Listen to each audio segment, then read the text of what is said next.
দেশের উন্নয়ন নারীর ক্ষমতায়ন ছাড়া অসম্পূর্ণ। পিতামাতার ভরণ পোষণ আইনের কার্যকর বাস্তবায়ন করা হবে। হাজারো লক্ষ গার্মেন্টস কর্মী বোন যাদের রাতের অন্ধকারে চলাচলে নেই নিরাপত্তা, তারাও চায় সচেতন মাতৃত্বকালীন ছুটি। আমরা নিশ্চিত করতে চাই তাদের সবেতন 6 মাসের মাতৃত্বকালীন ছুটি। আজ প্রথমেই আমি পরম শ্রদ্ধা ভরে স্মরণ করছি শহীদ রাষ্ট্রপতি জিয়াউর রহমান এবং গণতন্ত্রের মা আপসহীন দেশনেত্রী বেগম খালেদা জিয়াকে। বাংলাদেশের 51% নারী। দেশ গঠনে তাই তাদের অংশগ্রহণ অপরিহার্য। দেশ ও জাতির এই ক্রান্তি লগ্নে আমরা আজ সকলেই নিজ নিজ ক্ষেত্রে অবদানের মাধ্যমে বাংলাদেশের নারীদের শিক্ষা, স্বাস্থ্য ও কর্মসংস্থানে ব্যবস্থা করতে চেষ্টা করতে পারি। দেশের উন্নয়ন নারীর ক্ষমতায়ন ছাড়া অসম্পূর্ণ। আজ আমার মনে পড়ছে বাংলাদেশের সেই অন্তঃসত্ত্বা মা বোনের কথা, যারা সন্তান জন্ম দেওয়ার সময় চিকিৎসার অভাবে অকালে ঝরে পড়ে। আমাদের পরিকল্পনার মধ্যে আছে প্রত্যেকটি উপজেলা হেলথ কমপ্লেক্সে নিরাপদভাবে জন্ম দেওয়ার ব্যবস্থা থাকবে।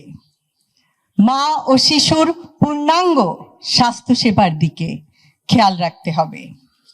আমার আজ মনে পড়ছে অবহেলিত সেই কন্যা শিশুর কথা, যে প্রতিদিন ভয়ে থাকে, শঙ্কায় থাকে সে বুঝি বাল্যবিবাহের শিকার হবে, কখন তার জীবনের স্বপ্ন চুরমার হয়ে যাবে। আমরা নিশ্চিতভাবে বলতে চাই বিনামূল্যে শিক্ষা সম্প্রসারণ, মেয়েদের স্নাতকোত্তর পর্যন্ত শিক্ষা নিশ্চিত করা হবে।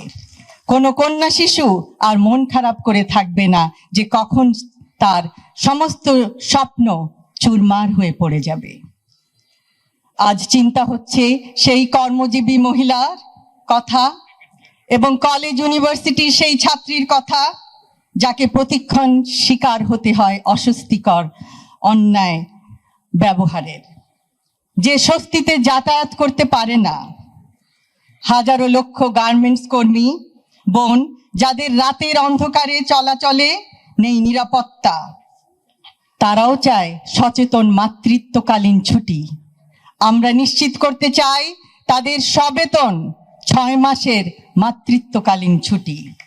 আমরা নিশ্চিত করতে চাই নিরাপত্তা এবং তাদের সুরক্ষা, নিরাপদ আবাসন ও যাতায়াত ব্যবস্থা, কর্মস্থলে ডে কেয়ার সেন্টার।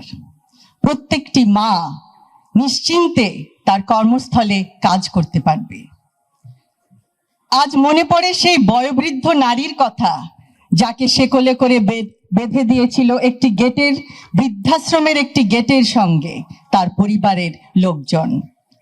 সেই মায়ের প্রতি আমরা জানাতে চাই পিতামাতার ভরণ পোষণ আইনের কার্যকর বাস্তবায়ন করা হবে। আজ মনে পড়ে সেই হতভাগা গৃহিণীর কথা, যিনি আত্মহত্যার পথ বেছে নেয়। কেন?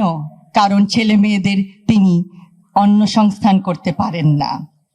আমরা নারী সাপোর্ট সেল গড়ে তুলব, উদ্যোক্তা নারীদের আর্থিক ও দক্ষতা সহায়তা প্রদান করব, আনুষ্ঠানিক অর্থনৈতিক খাতে নারী কর্মস্থান বৃদ্ধি করা হবে। সুপরিকল্পিত রাজনৈতিক পরিকল্পনার মাধ্যমে অবশ্যই সমস্যার সমাধান সম্ভব। আজ আমাদের বহু আলোচকবৃন্দ, আমার সহ আলোচকবৃন্দ বিভিন্ন সমস্যার কথা জানিয়েছেন এই এলাকার। আমরা শুনেছি, আমরা সবাই জানি, এবং পরিবেশ সম্পর্কে, পরিবহন খাতে ট্রাফিক জ্যাম সম্পর্কে আরো বিভিন্ন সমস্যার সুনির্দিষ্ট সমাধান সুপরিকল্পিত ভাবে উপস্থাপন করা হয়েছে আমাদের ইশতেহারে। আমরা পরিশেষে এই আয়োজক কমিটির প্রত্যেকটি সদস্যকে জানাই আন্তরিক ধন্যবাদ। তাদের অক্লান্ত পরিশ্রমের ফলে আজকে এই অনুষ্ঠানটি এত সুন্দরভাবে আয়োজিত হয়েছে। আমরা একে অপরের কথা শুনেছি, বুঝেছি, আরো শুনবো এবং আপনাদের সম্মিলিত প্রচেষ্টায় প্রত্যেকটি সমস্যার সমাধান যতটুকু সম্ভব লাঘব করার চেষ্টা করব।